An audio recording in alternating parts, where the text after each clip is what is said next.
Փորձը ցույց է տվել, որ Տուշոնկեքով սկսված բանակի դեմ պրոցեսի հետևանքով բանակի վիճակն ավելի վատացավ։ Ունենալով գերակա առավելություններ, պատերազմում պարտվեցինք, չնայած բանակը չպարտվեց, պարտությունը նոյեմբերի 9-ի թղթով եղավ։ Դատական համակարգը վեյթինգի ենթարկելուց հետո դատարանների որակը չլավացավ, դատական պրոցեսների ժամկետներն ավելի երկարեցին։ Ղարաբաղյան կլանի դեմ պայքարելով ապամոնտաժեցին ոչ թե գողապետությունը, այլ ողջ Ղարաբաղը, այժմ հերթը Հայաստանինն է։ Չկա որևէ դեպք, երբ մեծ աղմուկով փորձել են մեծ հարց լուծել եւ դա չի ձախողվել։ Ինչ կստացվի եկեղեցու դեմ պայքարից։ Կստացվի նույն բանը, ժողովուրդը կուրախանա Գարեգին բեից ազատվելու ակնկալիքից, բայց արդյունքում եկեղեցուն սպասում է բանակի ճակատագիրը։ Եկեղեցին ավելի նուրբ օրգանիզմ է, նա կարող է աղճատվել եւ ել չմիավորվել։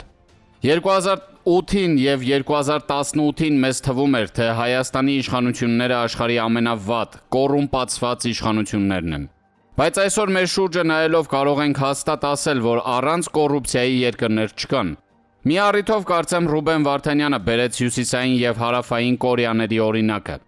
Հյուսիսային Կորեայում կոռուպցիա չկա, բայց հետամնաց ու դիկտատորական երկիր է։ Հարավային Կորեայում կոռուպցիա կա, բայց այն գերզարգացած երկիր է։ Այո, արդյունքն է կարևոր։ Ես մեկ այլ օրինակ եմ բերում, Գասպարյան Վովայի ներքին գործերի համակարգում կոռուպցիան շատ էր, բայց դպրոցների մոտ նարկոտիկ չէին վաճառում։ Այն ժամանակվա գայիշնիկը 1000-ից 5000 դրամ էր վերցնում, այժմ Պարետը տուգանում է 5000 դրամից սկսած, բայց ճանապարհային երթևեկության վիճակն ավելի վատն է, մահվան ելքով պատահարների թիվն աճել է։ Կամ հենց բանակի օրինակը։ Սեյրան Օհանյանը կոռումպացված էր, բայց պատերազմի ժամանակ ես կվստահեմ Օհանյանին, ոչ թե Պապիկյանին, որովհետև Օհանյանը ցանկացած դարաշրջանի պատերազմի ժամանակ ավելի օգտակար է, քան Պապիկյանը։ Արդյունքներն են կարևոր։ Եկեղեցու դեմ այս պայքարը հենց եկեղեցու։ Ոչ ոք թող չուրանա, հետո ամոթ եք զգալու։ Ես հոտ տերտերության կամ Գարեգին բեի երկրպագու չեմ, սթափ եղեք, անջատեք էմոցիաները։ Ով է հայկական քաղաքական կրկեսում, ում վրա է խաղադրույք կատարում Կրեմլը։ Կաթողիկոսը հանդիպում է ԼՏՊ-ին, Կոպիրկինը պարբերաբար հանդիպում է ԼՏՊ-ին, որոշ երկրների դեսպաններ հանդիպում են ԼՏՊ-ին։ Սա նոր բան չէ, վաղուց դարձել է օրինաչափություն։ Ով է այս առեղծվածային մարդը, ինչ կախարդական լծակների եւ տեղեկությունների է տիրապետում, որ իր հետ հանդիպում են։ Հիշողություն ունեցողները կհիշեն, որ մարտի 1-ից հետո Նիկոլի եւ ԼՏՊ-ի միջև հարաբերությունները ձևականորեն լարվեցին։ Հայկական ժամանակ թերթում ԼՏՊ-ն մեծ խառնակցություն վերնագրով հեքիաթաշարք տպվեց, որը ոչնչի մասին ընթերցողին շեղող բամբասանք էր։ Թավշյա հեղափոխությունից առաջ ԼՏՊ-ն իր սեկտայով պաշտպանում էր Գագիկ Ծառուկյանին, հետո Կարեն Կարապետյանին։ Բայց Թավշյա հեղափոխության ժամանակ ԼՏՊ-ն իր սեկտայով պաշտպանեց Նիկոլին, ավելին նոր իշխանության կարևոր պաշտոններում նշանակվեցին փորձված լևոնականները։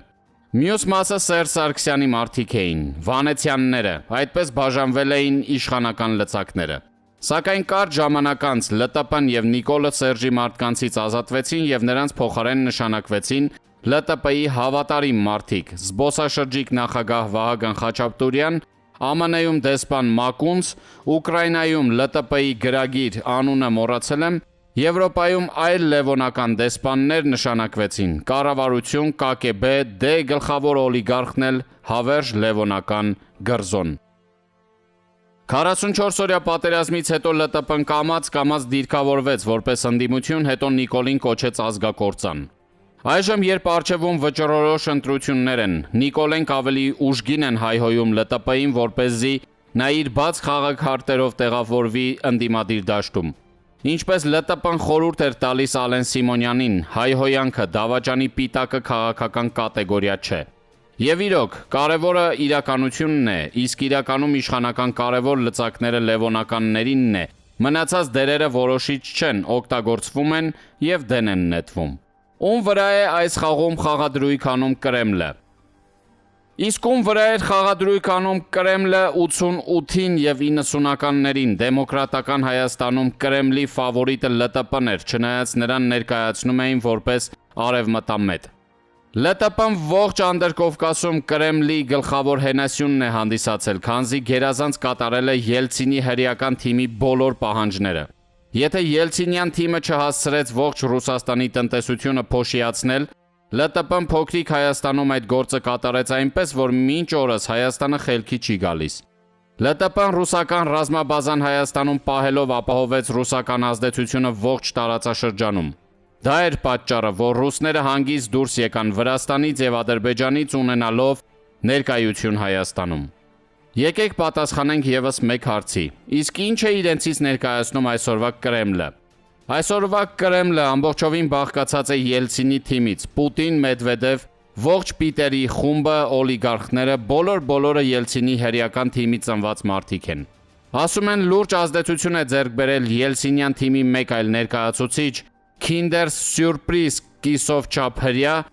Իսրայել Կիրիենկոն, նա է հայկական ուղղության կուրատորը։ Վերջերս Նավալն ու Ալիքը Կիրիենկոյի մասին դոկումենտալ ֆիլմ էր նկարել, որում ասվում էր, որ Կիրիենկոյի մերձ մոսկովյան թանկարժեք կալվածքի հարևանը Սամվել Կարապետյանն է։ Հետաքրքիր ֆիլմ է, դիտեք։ Հաշվի առնելով վերջին հայաստանյան իրադարձությունները, եկեք պատասխանենք, ով է Կրեմլի ֆավորիտը մեր հայկական քաղաքական կրկեսում։ Ոչ, դա Սամվել Կարապետյանը չէ։ Եթե նույնիսկ Կարապետյանը Կիրիենկոյի կամ ավելի բարձրաստիճան պաշտոնյայի ընկերն է, նա չի կարող Կրեմլի ֆավորիտ լինել։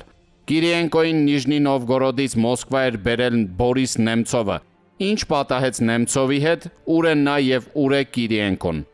Կրեմլի ֆավորիտը ԼՏՊ-ն եւ Նիկոլն են։ Մնացածը շեղելու գործ են կատարում, ապահովագրում են Նիկոլին, որպեսզի նա չունենա գաղափարական հակառակորդ։ Ողջ հայկական քաղաքական դաշտի մոնոպոլիան պատկանում է Կրեմլին։ Իդեպ Կիրիենկոն էլ մոդայի կրթվելու պես ծրագիր է ստեղծել, կոչվում է Znanie, նույն ոճն է, նույն տեխնոլոգիան։